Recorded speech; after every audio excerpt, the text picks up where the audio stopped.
part, the code does not determine the rites to be observed in the celebration of liturgical actions. Each diocese and religious order has its own particular laws which are not included in the code, and those particular laws are in concordance with the Code of Canon Law and obviously with divine law.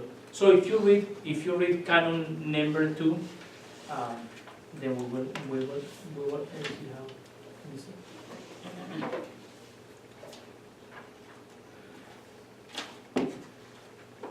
So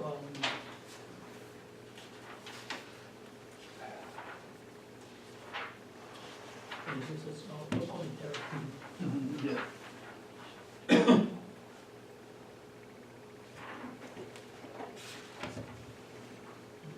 We went too fast.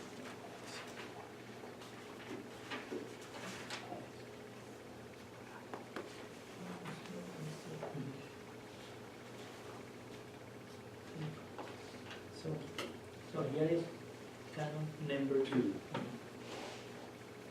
For the most part, the code does not define the rites which are to be observed in celebrating liturgical actions. For this reason, current liturgical norms retain their force unless a given liturgical norm is contrary to the canons of the code. Sometimes people ask me, oh, what the code says about this and that in the liturgy, and I say the code doesn't say that. We have to find it in another document because the code cannot be that. The code will be huge. It tries to address all the liturgical issues, so they have to be addressed by other documents. Though you will not find all the laws of the Church in the Code of Canon Law, it is certainly a good starting point. We will see later the general structure of the Code of Canon Law. Let me give you another example on how other laws are incorporated into the life of the Church. We have another apostolic, conciliar document, and it was called Motu Proprio Summorum Pontificum. Do you remember that from Pope Benedict XVI? So, allowing to for and promote wider use of liturgical books in force in 1962, which is commonly known as the Tridentine Mass. So remember that when he became Pope, then he promoted the Mass in Latin, and then that was promoted by that particular apostolic letter called Summorum Pontificum. The Church uses a variety of documents, apostolic letters, and decrees to promulgate other laws that are necessary in different areas of ministry. These new laws are promulgated by the Pope himself or with his approval through the different dicasteries or Roman congregation. Have you heard that word dicastery?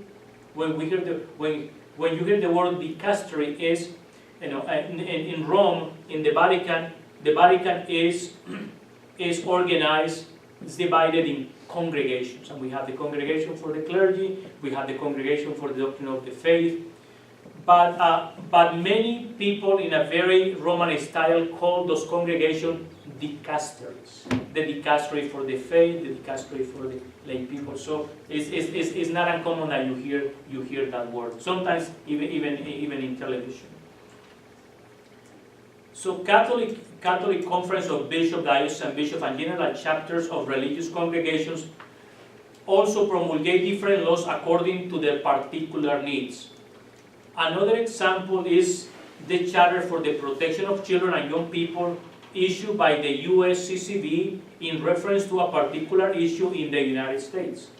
The Canadian Conference of Bishops has its own charter in reference to the same issue. So when we have that crisis of the church, in reference to abuse of minors by clerics, so the Catholic Conference of Bishops, given all the contention on the issue, has to publish this document addressing that particular issue here in the United States, and Canada did it before the United States, and then in Europe every Catholic Conference of Bishops did the same, and in Latin America. So the code does not contain all the laws. Some of the laws has to be referred to particular places. Here, for example, we have we have a law which is given by the Catholic Conference of Bishops. If you are a deacon of a priest and you go to another diocese to celebrate a wedding or to celebrate a baptism or to do a presentation, you have to present a letter of suitability for ministry. So that is the common law. So in some dioceses they ask for, and some other dioceses are more flexible. But now everybody is the same. Everybody has reinforced that rule. So when Bishop Wester was here, we respect that particular rule. So if a priest came to us or a deacon, then we ask for a letter of suitability for ministry.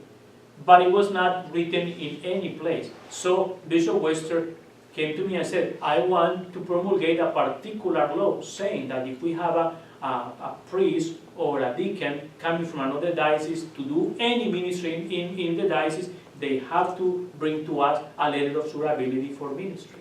So we have to write that particular law, and then we have to present it to the Council for Priests, to the Presbyteral Council, and then it has to be approved by 2/3 of the council.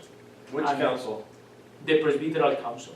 Okay, so when Bishop Wester wanted to promote this law, then they had a Presbyteral Council, all the priests in Utah.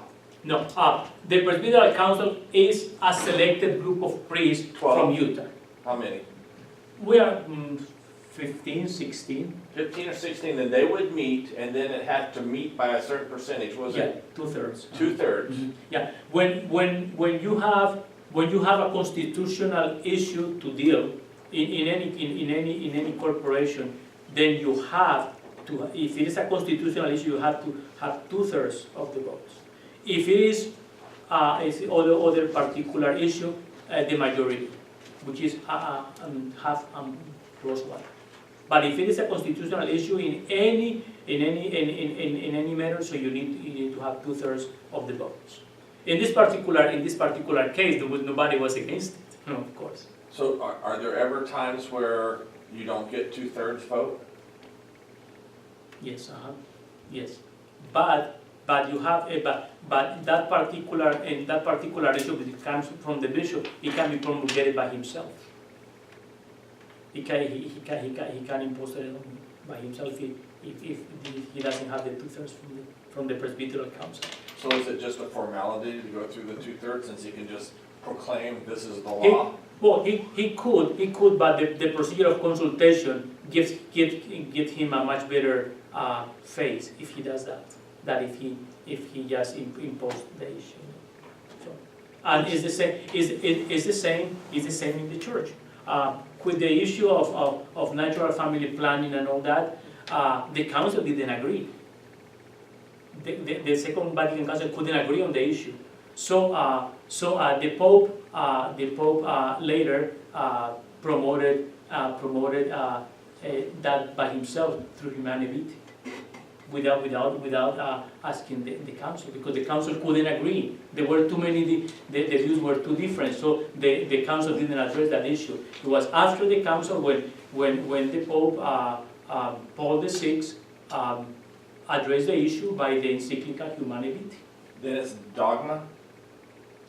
No, it's not dogma. It is a teaching of it's an original teaching of the church.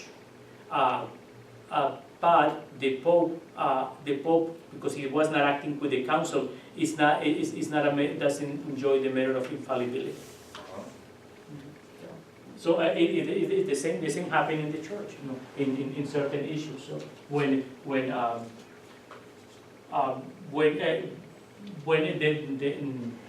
the opinion is too diverse, and you just cannot put everyone in the same basket, so the Pope make a statement.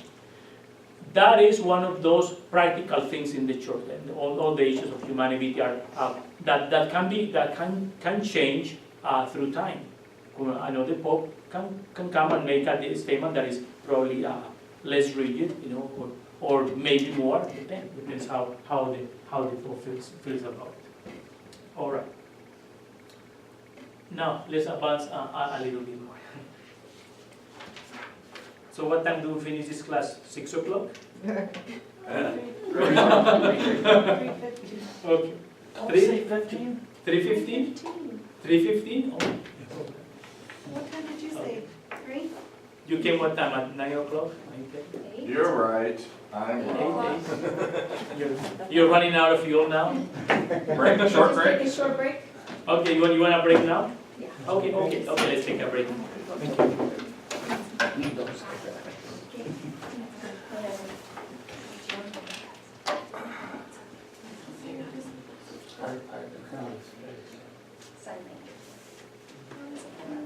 That's assignment. Yeah. I love you. What? Too much gin. That would hurt.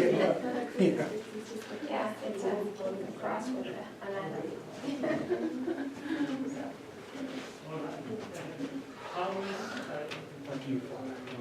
We stayed up too late, we're too old for that. How late? We got home at 1:30. What did you do?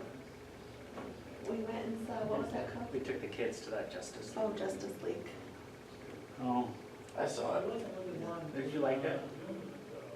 No, No, I don't really like those Me neither. I over-the-top hated it. movies, but, Didn't mind it? I didn't mind it. my kids liked it. I think